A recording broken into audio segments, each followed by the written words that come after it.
The morning the trapper came to take out my beavers. It was a Tuesday in October of 2019, and there was a frost so light it looked more like the ground had gone gray in the night than anything you could call ice. I was standing at the fence line with a cup of coffee gone cold in my hand, and the sky was the color of old tin, and down along the creek bottom you could see the fog sitting low and thick where the water had spread out into places it had no business being, according to everybody who came by to tell me so. The county man had a truck so clean it looked like it had never once left pavement, and he had a permit in a plastic sleeve, and he told me, polite as you please, that I had a nuisance situation on my hands, and that the humane thing, the sensible thing, was to let his contractor pull the dams and relocate the animals before they flooded my neighbor's hayfield any worse than they already had. I told him I'd think on it. He looked at me the way you look at an old woman who is about to make a mistake she can afford, and he left his card wedged in the gate. I want to be honest about my reasons because they were not the reasons anybody assumed. Everybody figured I kept the beavers out of sentiment because I was a widow, living alone on my grandfather's ground, and I had gone soft in the head about wild things. That was the version that got told at the feed store, and by the time it made it to the diner, it had grown the way those things do, until I was supposedly feeding the beavers by hand and had named every one of them. I never named a single beaver. I couldn't have told you one from another. What I had was a page in a notebook, and a memory of my grandfather standing in that same creek bottom when I was maybe 8 years old, and a suspicion I could not have put into words yet, but that sat in me like a stone in a boot. The beavers had shown up on their own in the spring of 2018, 2 of them, and by that October there were what I guessed to be 8 or 9, and they had built 3 dams, across the main channel and 2 smaller ones on the branch that came down off the north slope. The water backed up behind them into a series of shallow ponds, and yes, the low corner of the Hendrickson hayfield next door was wetter than it used to be. Maybe an acre and a half of it, and Carl Hendrickson had come over twice to mention it, not unkind, just certain. "What are you doing?" he said the second time, letting a bunch of rodents turn good bottomland into a swamp. I told him I wasn't sure yet. That was the truth, and it was the wrong thing to say to a man who liked his answers finished. I didn't know yet what the beavers knew, but I knew that the summer before, the summer of 2018, had been the 3rd dry summer in a row. And I knew that my well had coughed air twice in August, and I knew that the old hand-dug well behind the barn, the one my grandfather had put down by hand in 1931, had gone bone-dry 2 years before that, and I'd had it capped. And I knew that the creek, which, when I was a girl, ran clear and steady all summer long, had for the last several years gone to nothing but a string of warm puddles by the middle of July, so that you could walk the whole channel and never wet your boot above the sole. Something had changed on this land in my lifetime, slow enough that most people didn't see it happening, and the beavers arriving felt to me less like a nuisance and more like an answer walking up the creek on its own 4 feet. So I told the county man I'd think on it, and I let his card sit in the gate and go soft in the rain, and I went into the house, and I got down the notebook. It was my grandfather's ledger, a marbled composition book with the corners worn round and soft as cloth, and the cover so faded you could barely make out where he'd written his name and the year, 1949, in pencil that had gone brown as tea. He kept it his whole farming life, and my mother kept it after him in a cedar chest, and I kept it after her on a shelf in the pantry where I could reach it. And the truth is, I had read most of it many times, the way you reread a letter from someone who's gone, not for information, but for the sound of the voice. He wrote about weather and stock and the price of oats, and he wrote in that clipped telegraph way that farmers wrote when paper cost money and a man was tired at the end of the day.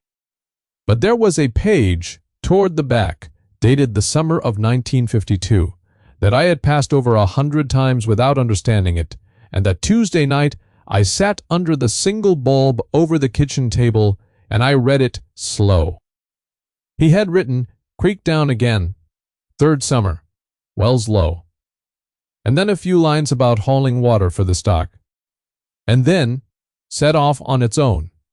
Underlined once, the line that had always looked to me like a farmer's grumble, and that I suddenly understood was something else entirely. He had written, "Before the dams came out, the water stayed." And below it, in that same brown pencil, with a question mark he never answered, he had written, "Put them back." I sat there a long time with that. Because here is the thing, I had never fit together until that night. My grandfather had trapped beavers off this creek himself in the 1930 seconds and into the 1940 seconds, back when the state paid a bounty on them, and when everybody agreed that a beaver was vermin and standing water was waste, and the mark of a good farmer was a creek that ran fast and a bottom that drained quick so you could get your hay off it. He'd have pulled every dam on this water and been proud of it. And then he'd lived long enough to watch the creek go from a steady thing to a seasonal thing, and to watch his wells drop. And somewhere in the summer of 1952, he'd looked at the two facts sitting side by side, and he'd written down the connection and put a question mark after it, because he was an honest man and he didn't know for certain. And he never got to find out. He died in 1968, when I was 7. So that page had been sitting in that notebook for 67 years by the time I read it, right in that fall of 2019, waiting. The way a note like that waits for whoever came after to be dumb enough or desperate enough to take it seriously. I put the notebook back on the shelf, because I wasn't ready. I'll own that. I was a woman just turned 58 standing against the county. My neighbor, the feed store, and every bit of common sense I'd been raised on, with nothing on my side but 8 or 9 rodents and a dead man's question mark. But the next morning, I was out before the sun was full up, standing in the creek bottom in the fog, and I walked the whole length of the water, and I looked at what the beavers had actually done, and I started to see it the way my grandfather must have started to see it in 1952. What they had done was slow the water down. That was all, really, the whole of it, and it was everything.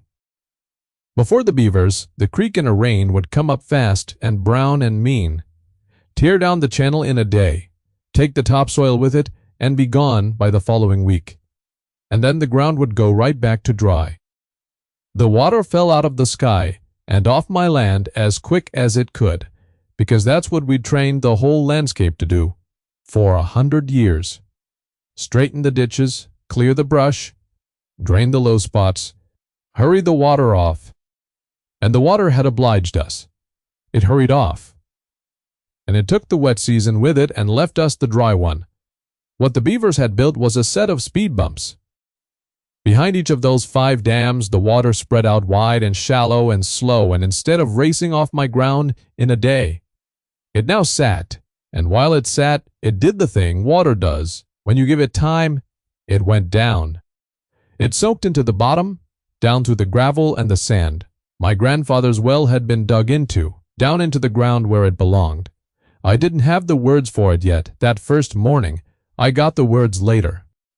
But I had the picture standing there in the fog, watching the ponds lie still and gray, and I understood that my grandfather hadn't been asking whether to be sentimental about the beavers. He'd been asking an engineering question, and he'd suspected the answer. And I was standing in the middle of the answer with my boots getting wet, so I made a decision, and it was not a comfortable one. I called the county man back, and I told him I would not be signing his permit, and that the dams would stay, and I would take the responsibility for the water on the Hendrickson corner myself, which I did. I paid Carl a lease on that 1.5 acres of wet corner, so it stopped being his problem and started being my project. $400 a year. And he took the money and shook his head and told me I was throwing it away, but he took it. And then I started measuring. Because I knew that if I was going to hold a position that everyone I respected thought was foolish, I could not hold it on feeling. My grandfather had put a question mark on that page because he was honest. The least I could do was try to rub the question mark out with numbers.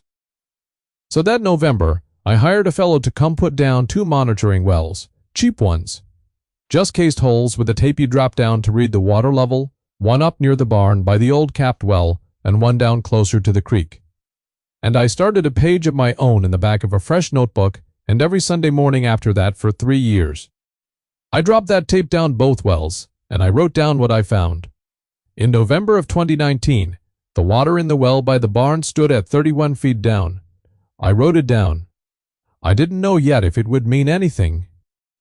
That's the part nobody tells you about faith. It's mostly just writing numbers in a notebook on Sunday mornings and waiting to find out if you're a fool.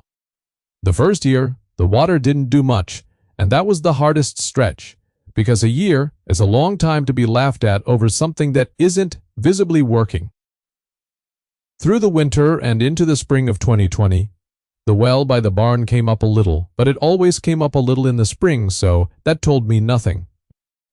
The talk in town got worse, not better, because now I'd turned down the county's free help and paid my neighbor for the privilege of keeping a swamp, and the version at the diner had me not just soft, but stubborn.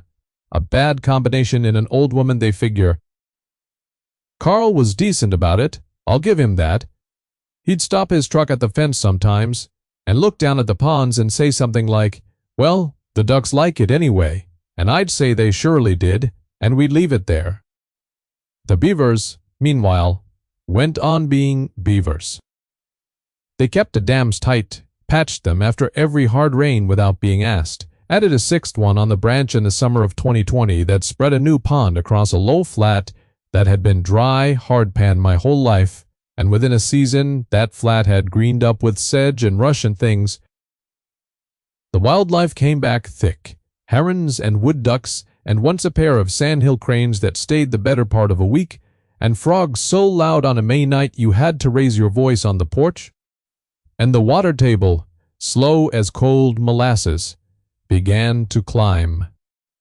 By the fall of 2020, a year in, the well by the barn read 26 feet, 5 feet up from where it started. And I could no longer tell myself it was just the season, because the season had turned dry again by then, dry as the 3 years before. I sat with that number a long while. 5 feet. It doesn't sound like much until you understand that under that whole hillside, 5 feet of rise across acres and acres, is an ocean of water that used to run off to the river and now stayed home. That was the fall I called the man who finally told me I wasn't crazy, though he took his time saying it. He was a hydrogeologist the state had out of the university, a quiet fellow near retirement who'd spent 40 years drilling and logging wells all over the region, and I'd gotten his name because he did private consults. And I had him come out because I needed one person with letters after his name to look at my Sunday numbers and tell me whether they meant what I hoped. He came in October of 2020, and he walked the creek with me for the better part of a morning, saying almost nothing, which I have learned is what the good ones do, and he looked at the dams, and he looked at my 2 monitoring wells, and he sat at my kitchen table and read 3 years of numbers, my grandfather's and my own. And he was quiet for so long I thought I'd wasted his gas money. Then he tapped the page where the barn well read 26, and he said one word. He said, "Recharge." And then, after another while, he said, "That's substantial." And that was the whole of his enthusiasm, but coming from him it was a brass band. He explained it to me plain, the way my grandfather would have no jargon he could help. He said what I'd built, or rather what the beavers had built, and I'd had the sense to leave alone, was a recharge system. He said the aquifer under this whole valley, the one every well in town tapped, including the municipal wells that fed the water tower, was fed from the top, from rain and snowmelt soaking down through the ground, and that over the last century of straightening creeks and draining bottoms and hurrying water off.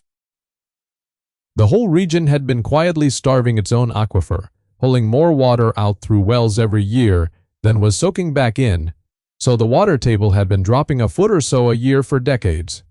Slow enough nobody living connected this year's dry well to last century's cleared brush. He said what a beaver pond does is hold water on the land long enough and spread it wide enough that a real fraction of it soaks down instead of running off, and that a good system of them on a small creek could put more water back into the ground in a year than any recharge project the county could afford to engineer, and it did it for free, and it fixed its own leaks. He said And this is the part I wrote down, word for word. He said, "People pay me to design what you've got growing wild in your creek." Then he told me the thing that changed it from my private project into the town's business. He said the town wells and my well drew from the same aquifer, all of it one connected body of water under the whole valley, and that if my little stretch of creek was recharging strong enough to raise my water table 5 feet in a year against a drought, then over enough time, with enough patience, because water doesn't respect a property line any more than it respects a man's certainty. He couldn't tell me how long. He said groundwater moves slow, that the water soaking down on my ground that fall might not reach the town's wells for 2 years or 3, that I'd have to be patient, and I told him patience was about all I had left in stock. He left, and I kept dropping my tape down the wells every Sunday. And here is where I have to be honest again about how it felt, because the second year, 2021, was the year the whole county came closest to going dry for good, and it was the year I stopped being able to sleep. The drought that had been building for years finally bared its teeth. That summer, well after well, in town went bad. The municipal system put out restrictions in June, no watering, no washing cars, and by August the water tower was running so low the pressure dropped to nothing on the high end of town, and the fire chief was worried out loud at the county meeting about what he'd have if a real fire came. Farmers were hauling water for stock, same as my grandfather wrote about in 1952. And through all of it, my pond stayed full, and my beavers kept building, and my well by the barn read 22 feet that August, 9 feet up from where I'd started. In the worst drought anyone could remember, and I could not tell a single soul, because who was I, the swamp woman, to stand up at the county meeting and say the beavers everybody wanted shot were quietly filling the ground back up with water. So I said nothing, and I dropped my tape, and I wrote my numbers, and I waited to see if the hydrogeologist was right about the town. The thing about being right slow is that it does not arrive like a thunderclap. It arrives like the creek did, a little at a time, until one day you look up and the channel is running that used to be dry.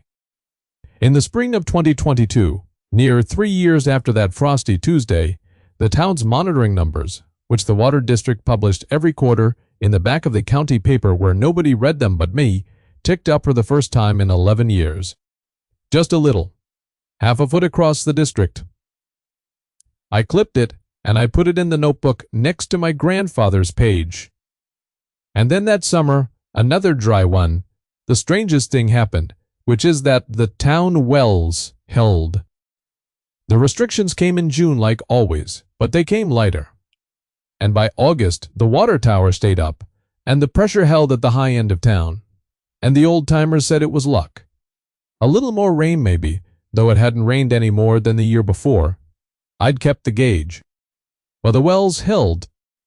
And that fall, the district's number came up again, another half a foot, and the fellow who ran the water district, a young engineer with a clipboard and a clean Carhartt who'd taken over 2 years before, started asking around quietly about what had changed in the recharge zone at the head of the valley. Because his numbers were doing something his models said they shouldn't. His models said the aquifer should still be dropping. And somebody, I never did learn who, said, "Well, there's that woman up the creek with all the beaver ponds." And he drove out. He came in October of 2022, 3 years almost to the day from the county.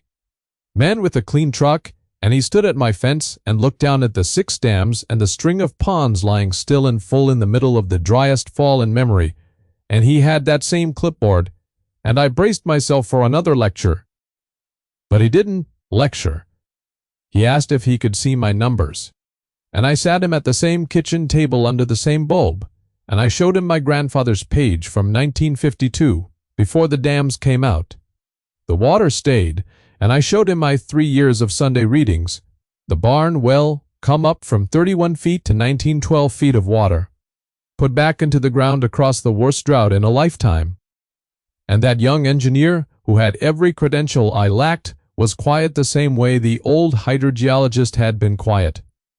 For a long time, looking at a dead farmer's pencil and an old woman's tape readings. And then he said, This is a functioning recharge wetland. And then he said, the thing I'll keep. He said we spent $40,000 on a recharge feasibility study last year. And the answer was, in your creek, the whole time, for free. And you'd have to be a fool to trap it out. Which was, near as I could tell, an apology from the whole county, delivered by proxy 3 years late. Carl Hendrickson came over that same fall, not for the lease, which I still paid him faithful every year, $400 for his wet corner, but just to stand at the fence, and he looked down at the ponds a long while. And his own, well, he told me, the one that had gone dry on him in the summer of 2021 and cost him $900 to have deepened, was running steady again for the first time in years. And he'd been wondering why, and now he thought maybe he knew. He didn't say sorry. That's not how it's done here, and I didn't want it. What he said was, that corner's not as wet as it was. Is it? And I said no, it had found its level. The ponds only spread so far, and then they stayed, and the acre and a half had gone from swamp to the greenest sedge meadow on either of our places, and the cranes came back every spring now. And Carl stood there, and he said, well. And then he said, keep the 400 this year, for the water, and got in his truck and drove on, which from Carl was a marching band and a plaque. The water district put a proper monitoring well in on my ground the next spring, with my leave, and started studying the ponds as a model for the whole upper valley, and there's talk now of leaving the beavers beyond 3 other creeks that feed the aquifer. And the young engineer sends me the district numbers every quarter without me asking. And every quarter for 2 years now, they've come up a little at a time, the way water does, until the town that voted to trap the beavers off my creek is drinking some real part of it out of ground those same beavers filled back up. And I think about my grandfather more than I used to. I think about him standing in this bottom in the summer of 1952, tired and dry and honest, looking at the low creek and the low wells, and writing down a connection nobody around him could have stood to hear, and putting a question mark after it because he was too honest to claim a thing he couldn't prove, and then dying with the question mark still hanging, and leaving it in a notebook in a cedar chest all those years, waiting for whoever came after. He didn't leave me money. He left me a question and the ground to answer it on, and that turned out to be the richer inheritance by far. I've thought a lot these last few years about why it took so long and why it was so nearly not allowed to happen, and I keep coming back to the same thing. It wasn't that the county man was cruel, or that Carl was a bad neighbor, or that the young engineer with his $40,000 study was a fool. Every one of them was reasonable. Every one of them knew what everybody knows, which is that a beaver is a nuisance, and standing water is waste, and the mark of good ground is that it drains fast and dries quick. And every one of them was working from a picture of the world that had been true, or true enough, for the 100 years we were busy hurrying water off the land. And that had quietly gone false without anybody sending word around. The land had changed the rules and forgotten to tell us, and the beavers were the only ones playing by the new ones. My grandfather almost saw it, back in 1952, because he was the kind of man who'd trap a thing his whole life, and still be willing at the end to write down that maybe he'd been wrong, maybe the very thing he'd been paid a bounty to destroy was the thing the ground had been trying to build all along. That willingness to sit with a question you don't like the sound of, that's the whole of it, near as I can figure. The difference between a problem and a lesson is only whether you were paying attention. The beavers weren't smart. They weren't magic. They were just doing the one slow, patient thing they've done for longer than there've been men here to complain about it. Holding the water back, giving it time to go down, and it was the oldest engineering on the continent, and it worked before we came, and it worked after we finally quit fighting it, and all I ever did was have the sense, or the stubbornness, to leave it be and write down the numbers while it worked. I'm an old woman now, and I don't move fast, and I never did fill anything up in a hurry. But I filled it. Or the beavers did, and my grandfather told me how, 67 years ahead of time, in brown pencil, with a question mark, I finally got to rub out. So that's the story, and I'll tell you why I tell it. Somewhere out there you've got your own version.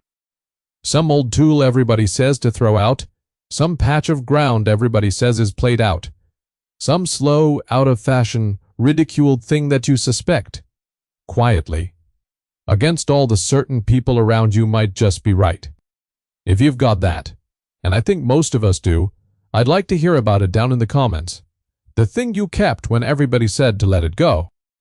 And if this meant something to you, if you've ever stood alone on a piece of ground and trusted a dead man's question over a living man's certainty, subscribe and stay a while. We move slow on this channel, but we get there.